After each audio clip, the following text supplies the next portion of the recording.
worth repeating because I had to remind, and Sean, you'll appreciate this, I had to remind the President of the United States about this last Monday. Nice. And I respect the office, so when the President took a jab at me and my friend Chris Christie, I pointed out very nicely, I didn't say anything ridiculous, I didn't say anything that would be insensitive. I said, well, I am sure that the President of the United States understands when he says this about me, that he must know, that federal government employees do not have collective bargaining for wages and benefits. I'm sure he knows that. And I'm sure that the President of the United States knows that the average federal employee pays 28% for his health insurance, which is twice as much as what I'm asking from state and local employees, because I'm sure he knows that as well. Because I'm sure the President would not be repeating the talking points from the labor union bosses from D.C. who have been proven wrong time and time again. I'm sure the President of the United States would not do that. I haven't gotten a response yet. But the irony is, what we're asking for is modest when it comes to changes. Because as you've seen employers here and all across the state, I've seen it with my friends who worked at Harley Davidson. I've seen it up the way where my dad used to be an intern pastor in Fond du Lac, where Mercury Marine, in order to save some 2,000 jobs, the employees there made adjustments to make sure their coworkers could stay on the job. I've seen it at plant and factory and business all across the state, where the good people, the decent people of the state have said in times of crisis, we're willing to make a sacrifice to make sure our coworkers and our neighbors still have a job. Right now, what we're asking for is a fraction of the sacrifices that have been made outside of government, and we think it is reasonable to make those sacrifices, not only to balance the temporary budget crisis we're in today, but to make sure we don't repeat that crisis 2, 4, 6, 8, 10 years into the future and just pass it on to the next generation. Now let me just end with a couple quick things. As you can tell, I get pumped up and they give me more water and I might be here all night. But I got one more stop tonight if you can believe it. It's one of those where in the end, I got to tell you, there's a lot, the media gets obsessed about this and they say, oh, there's all this division. Brian, you kind of alluded to this. But you know what? In a democracy, a civil debate is exactly what the founders of this country and 163 years ago, the founders of this state wanted. You see, in a democracy, we the people get to decide what happens. Not a special interest group, not just one leader, but we the people of this state and this country get to decide what happens. And that's why, again, I don't mind. I look at them. I read the signs. I listen to what they're saying. I've looked at, obviously not all, because I got 156,000 emails in the last month, but I look at those for, I look at those against, and I look at a lot of them somewhere in between. That's what democracy is all about. But I also know in Wisconsin, we're good, decent people. Even those who don't believe in the same things I believe in about this bill are still good, decent people. And I know that, a couple weeks ago, we had 70,000 people around the Capitol. We had about maybe 2/3 were against the bill, about a third came in who were for the bill. And not one arrest, not one disorderly conduct. Now, unfortunately, in the past couple weeks, as we've seen more and more people come in from other parts outside of Wisconsin, we've seen the professional protesters, we've seen the agitators, we've seen others, and yet the people of Wisconsin have not been drawn into that. People are passionate, no doubt about it. They're passionate in the Capitol, they're passionate in the coffee shop right here and around the state of Wisconsin. But I know we can recover. You see, 25 years ago, when I grew up in the small town of Delvin, clear at the other end of the state, near the state line of Illinois in Walworth County. 25 years ago, I remember growing up in Delvin, and we faced very similar times to what we face today. Remember, we were coming out of a national recession. We had a tough economy in this state. We had a tight budget. We had a major budget deficit coming in that year. And in November of 1986, a friend of ours from Elroy by the name of Tommy Thompson came along. And he said, this is Wisconsin. We can do better. And people forget about this, but he challenged the status quo. He took on the political machine in the Capitol.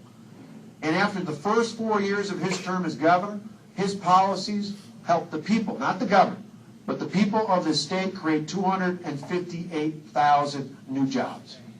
258,000 new jobs. Going into the early stages of his second term in the beginning of the 1990s, I remember that because I was in the legislature at the time, he took on welfare in this state. Something people said you just couldn't mess with. AFDC, aid to families with dependent children, said you couldn't mess with. And then he knew it was the right thing to do, and the people of the state knew it was the right thing to do. And even though the status quo defenders protested and yelled and hollered and held up signs and did everything else, We passed welfare reform that not only changed the state, a few years later when Bill Clinton signed it into law for the country, it changed the country. We were a leader then, we can be a leader again today. Not only in turning Wisconsin's fiscal climate and economic climate around, we can be a leader for this entire country to say Wisconsin is the one who's going to lead the way. I know we can do it. I know we will do it with your help.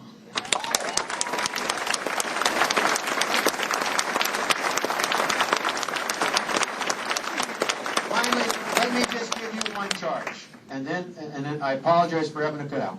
But like I said, I'll come back on my Harley and have dinner. I'll have a steak dinner here, so you got it. You got it, guys. Yeah. Oh, there you go. I'll come either way, so that's all right. It's okay. But let me just give you one request on the way out. I'm giving you an assignment tonight. Not just for the young folks, I'm giving an assignment for everybody here. This is your homework for the coming days. You know, I look around this room, and as I'm talking, I see a lot of nodding heads. I saw people standing up. I saw people clapping. Some observers might say, well, of course, you're preaching to the choir. You're preaching to the choir. Well, my father, who's long since retired, was a preacher. And years ago, another preacher, friend of his, said, when asked by I don't know, his reporter or somebody was asking him, why do you preach to the choir? He said, it's real simple. I preach to the choir because I want the choir to sing.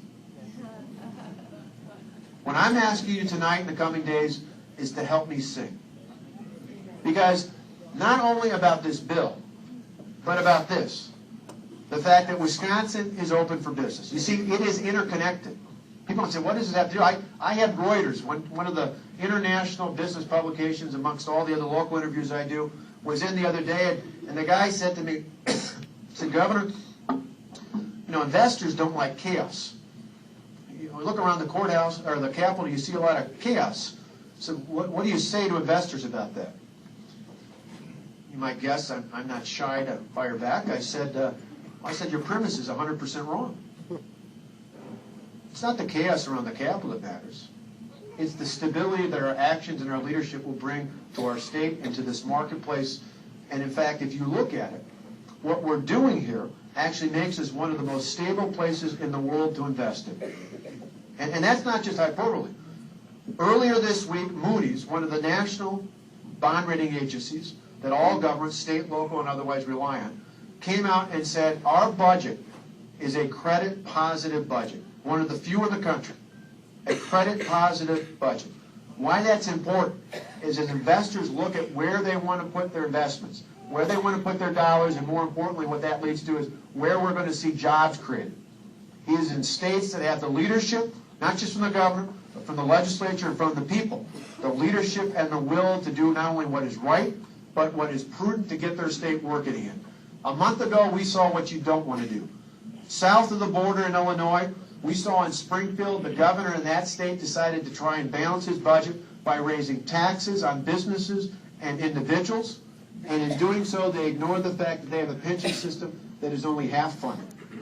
In our state, we have a pension fully funded, and because of what I signed into law yesterday, we have a budget strategy not only now but into the future that ensures that we can manage our budgets at the state and at the local level. What that means is this indeed is a great place to do business. But that's not enough for just me to say it. All of you here need to pass that word on to others. You need to tell people back at your homes. You need to tell people at church tomorrow. You need to tell people at business, at work. You need to tell people at the Rotary, at the Chamber, the American Legion, the VFW, and all the other places you're at.